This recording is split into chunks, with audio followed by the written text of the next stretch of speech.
Кассета номер 3. Интервью с Хаимом Гуровичем. Да, мы остановились на том месте, что я с отцом, мы приехали взять что-то, какие-то вещи для того, чтобы вернуться на вокзал. Когда мы взяли эти вещи и хотели вернуться на вокзал, начались бомбардировки и тревоги, и вы знаете, мы уже не могли добраться до вокзала. И тогда мы вернулись назад с полпути с этими вещами и так на вокзал не попали. Так прошел первый день воскресенья.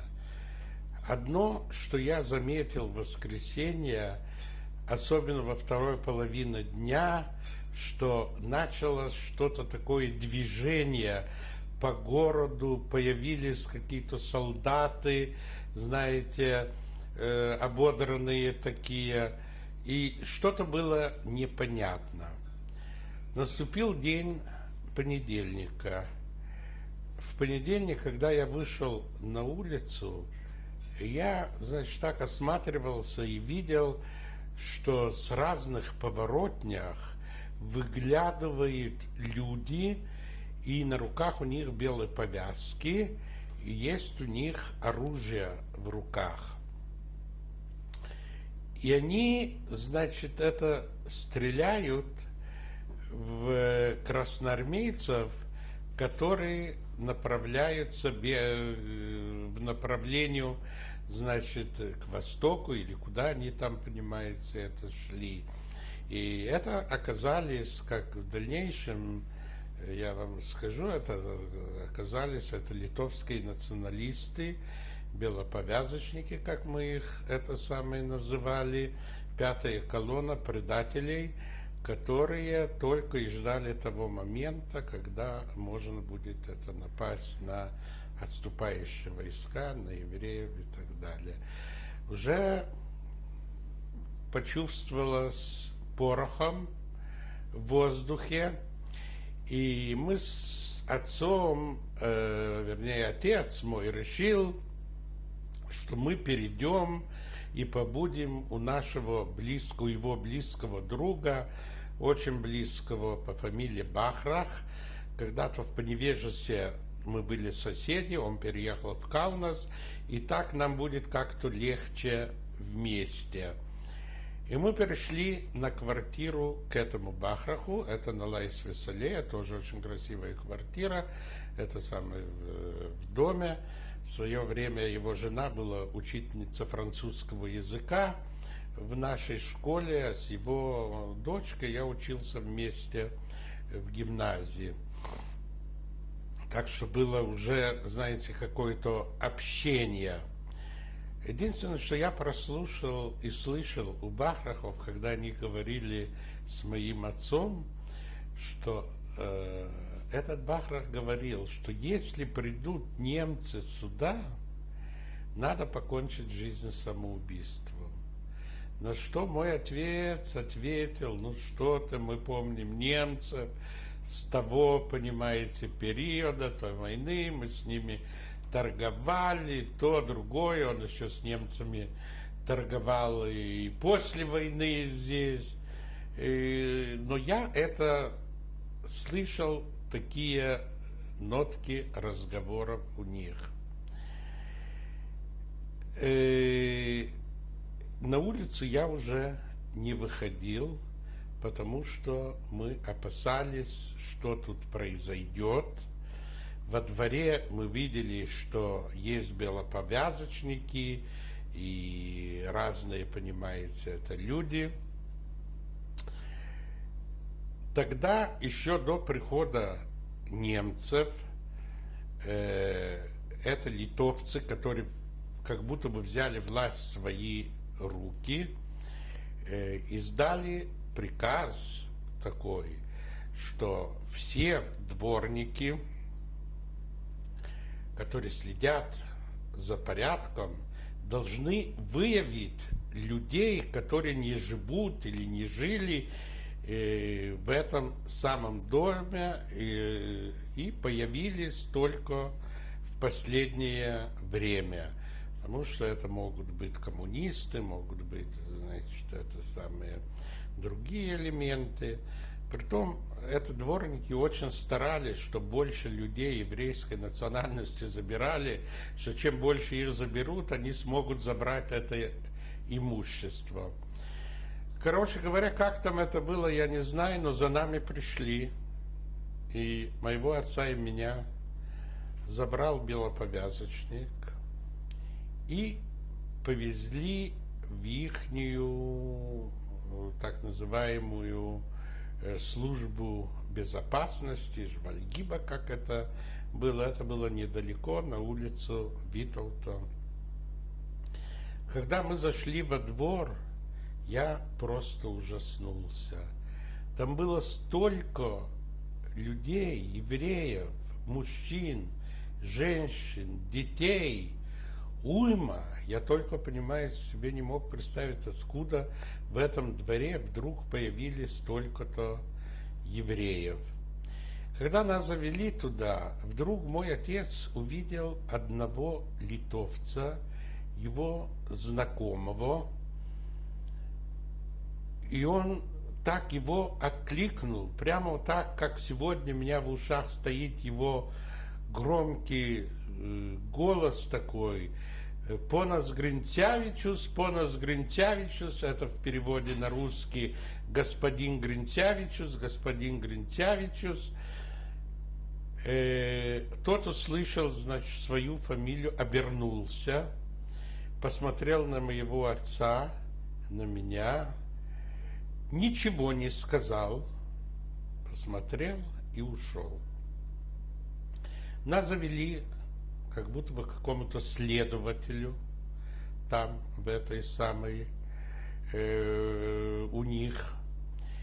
И этот следователь начал задавать вопросы там, знаете, как обычно бывает. Допустим, у меня задал вопрос, если я комсомолец, какой я комсомолец, мне в пионеры не приняли в школе. Откуда я, понимаете, комсомолец, мы убежали, чтобы нас не вывезли. Чувствовала, что он задает какие-то формальные какие-то вопросы, и потом он сказал: ну, значит, хорошо, идите домой. Мой отец говорит: подождите, как это идти? Кто это нас выпустит через это? Нас же никто не это... Там. Тогда он позвал этого самого охранника, который нас привез, и сказал ему: возьми этих людей, выведи их отсюда и проводи их до ихнего дома. Этот охранник, понимаете, это самое взял, вывез нас из этого, через этот двор и довел нас, там недалеко был квартира, это комната, где мы проживали. Всех тех людей, которые собрали во двор этого самого Жвальгиба, впоследствии, как я узнал, увезли на 7-й форт в Каунасе. Оттуда женщин и детей перевели на 9-й форт. Мужчин всех расстреляли на этом самом 7-м форте, а женщин и детей отпустили. Это был в первые, понимаете, дни войны. Еще не было немцев, еще не было немецкой власти.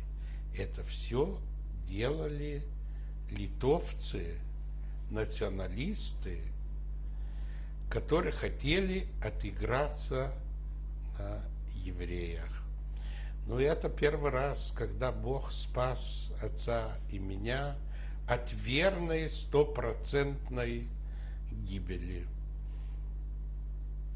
Мы добрались до дома, где мы были, ни живые, ни мертвые, и в дальнейшем боялись высунуть своего носа из дома. В это время уже передавали по радио, я немножко вышел во двор, так посмотрел, появились приказы местной комендатуры по отношению евреев. Во-первых, был издан приказ, что все люди еврейской национальности должны носить на левой стороне груди желтую звезду Давида. Через несколько времени была поправка к этому приказу. Было сказано, что не только на груди, но и также на спине, на левой стороне спины желтая звезда Давида. В гетто, когда мы были, знаешь, люди умудрялись и пристегивали эту самую звезду. Было сказано, что звезда должна быть пришита нитками, как говорится, намертво. Евреям запрещалось ходить по тротуару, только по обочине дорог. Запрещалось посещать парки, места массового отдыха, пользоваться общественным транспортом и другим, значит, это транспортом. При виде немцев кланяться и снять головной убор. Это первые приказы, которые появились в отношении к евреям. Я, знаете, как молодые, всегда молодые, я думал, я хочу выйти посмотреть, когда чуть успокоилось, вроде здесь, пройти садик, где театр, а там еврейская гимназия была, зайти к своему, понимаете, товарищу. И я имел неосторожность выйти из дома и зайти в этот городской сад. И вдруг меня увидели какие-то там люди, то ли немцы или литовцы. Как они меня оттуда поперли, слушайте, и как я побежал обратно домой, что я уже больше не хотел ничего и никуда не выйти и никого не видеть. В дальнейшем еще не было этой немецкой полной власти. Вот это самые белоповязочники устроили резню в буквальном смысле слова в пригороде, в еврейском пригороде, где последствия было гетто, в пригороде Вильямполя. Это был погром в настоящем смысле слова. Они резали, убивали людей, вывезли раббина, обрезали ему бороду, после этого обрезали его голову, бросили, понимаете, это в реку. Это было что-то ужасное. И это еще не была установленная немецкая, как говорится, комендатура и власть. Это та злость этих националистов, которые они вылили, как говорится, на еврейское население. Их побудило, видимо, это к тому, что, во-первых, они хотели заполучить еврейское добро. Это, я думаю, самое главное. Хотя они впоследствии, я узнал, мотивировали, что совсем не это, что евреи были с русскими, их принимали, участвовали против литовцев, значит, геноцида и так далее. Но это совсем не то. Это совсем не то. Ну, началось потом издание новых приказов. Итак, появился приказ комендатуры о том, что все люди еврейской национальности до 15 августа, а это было издано, если мне память изменяет, где-то 13 июля, должны перебраться в гетто в специальном отведенном месте в районе Вильямполя. И началось переселение народов. То есть, какое переселение? Литовцы должны были занимать те дома и места жительства, в которых находили евреи. Евреи должны были занять те дома, которые освобождали литовцы. Сначала не было четко известно, где границы гетто.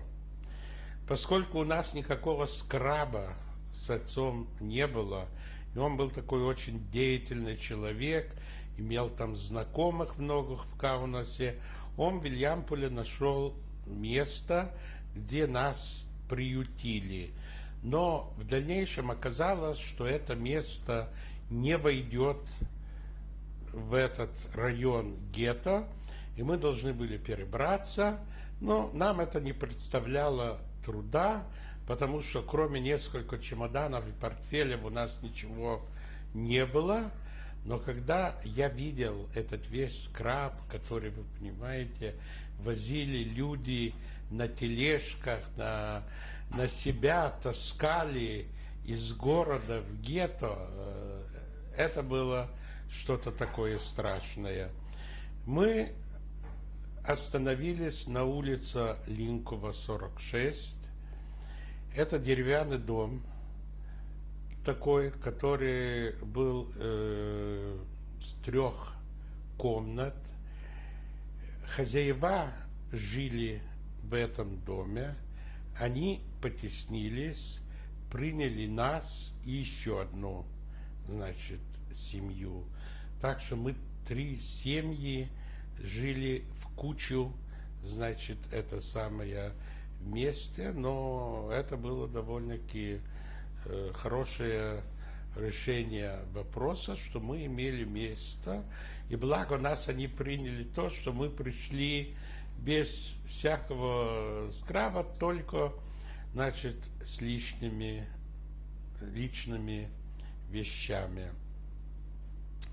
Гетто закрылось 15 августа 1941 года, но было обнесено колючей проволокой, имело главные ворота, которые выводили, значит, это самое в город, и имели еще одни запасные ворота с улицы Панерю там. Гетто было разделено на 2 части. Это большое гетто и маленькое гетто, как ее называли. Их нельзя было объединить, поскольку между этими 2 гетто проходила магистральная улица, улица Панерю. Ее закрыть нельзя было, это была магистраль, ведущая из города в город в разных направлениях. Поэтому сообщение с одного гетто в другое гетто было через мост, висячий мост, редук такой, в котором можно было бы общаться. В этом маленьком гетто было примерно, может, каких 3000 человек, там не больше. А в большом гетто, как статистики говорили в то время, было каких 27 тысяч евреев. Какие улицы входили в состав большого гетто? Ну, вот это Крикщукайчу, Это улица, которой мы, значит, жили, Линкувоз. Вы знаете, это очень много улиц и переулков. Там были такие невысокие дома, все деревянные, потому что в основном этот район был район бедноты. Там не было таких зданий очень таких высоких, хороших, с паровым отоплением, со всеми удобствами и так далее. И началась, значит, жизнь в гетто. Во-первых, начались акции. Вы знаете, что это такое акция? Я узнал только в гетто. Видимо, акция – это какое-то событие, которое проводится с какой-то именно целью. Все это акции, которые проводились в гетто, были с одной целью. С целью убить этих людей, убить евреев, освободить город от евреев, чтобы они могли сказать, что этот город чист от евреев. Первая акция была, что потребовали 500 интеллигентов, как будто бы для работы в архивах и так далее. Знаете, очень трудно было собрать этих 500 человек, но поскольку я еще был тогда молодой, и мой отец, ему было 51 год, он тоже не подходил к этому, мы, может, не так опасались этому, хотя попадали и такие люди. Они собрали этих 500 человек, и, конечно, это все 500 человек были убиты.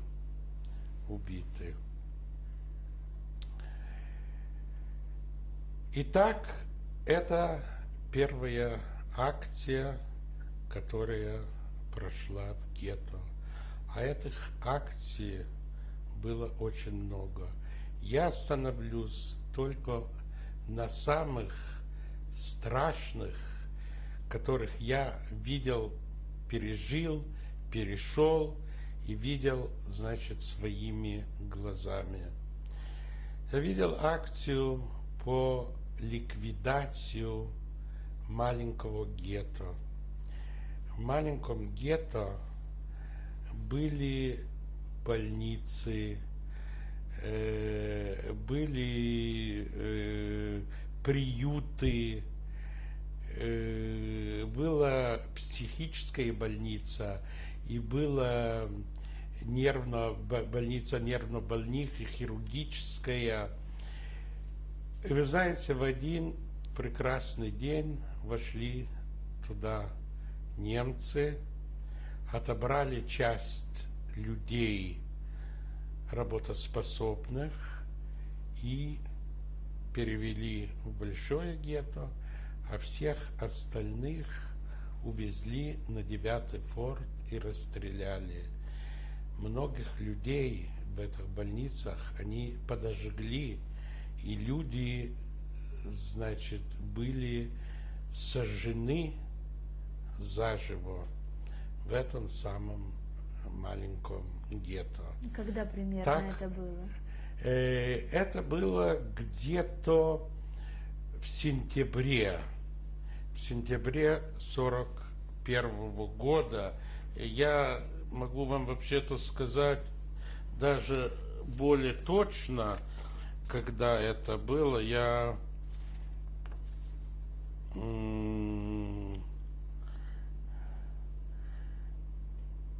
Да, значит, было убито каких 1500 человек. Это было в начале октября месяца. И это был первый удар по гетто. Люди выходили на работу. Через ворота их возили на разные принудительные работы в городе. В октябре месяце, в конце октября прошел слух, что будет какая-то акция, будет отбор людей, способных работать. И тогда мой отец сказал, что я пошел бы работать на аэродроме. А работа на аэродроме — это была страшная работа. Это было страшное, понимаете, тяжелый физически, страшно тяжелый физический труд. Но надо получить бумажку, что ты все-таки работоспособный, что ты работаешь. И вот 27 октября после обеда я пошел на работу в этот самый на аэродром, в ночную смену. Очень тяжело отработал эту самую ночную смену, очень тяжело. И под утром нас вернули в гетто. Не доезжая в гетто до ворот, мы увидели, что что-то, света много в домах, что-то необычное, какое-то движение в гетто, но никто не знал, что к чему. Когда я пришел домой, уже меня ждал отец, и он говорил, что есть приказ о том, что все должны явиться к 6 часам утра на улице Демократу, на площади, и быть там на месте. Кто не явится, кого найдут дома, будет, понимаете, расстрел. И вот так 28 октября утром, после тяжелой ночной физически трудной работы, я вместе с отцом, мы пошли на эту улицу Демократов. Действительно, там собралось почти все гетто. Никто не знал, что тут будет и что тут нас ожидает. Нас стали выстраивать в колонны, в группах по месту работы. Мой отец был служащий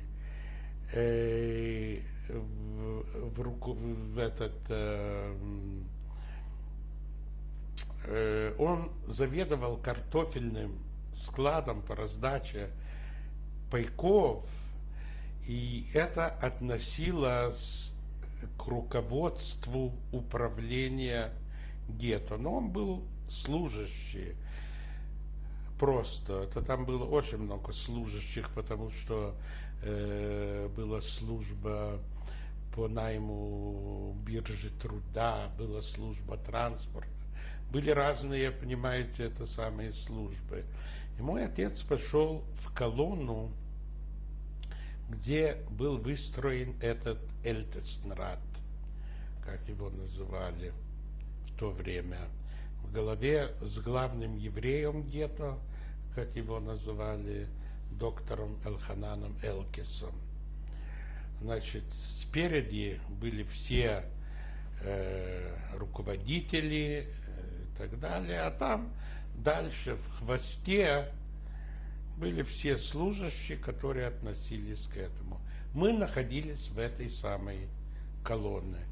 Там были образованы другие колонны, это аэродромская колонна, кто работает в городе, кто работает еще где-то.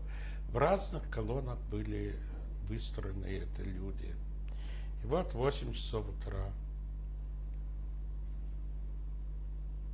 В этой к нам подошел, значит, главный руководитель этой акции Гауке. Извините, прервемся, Хаим. Продолжим на следующий.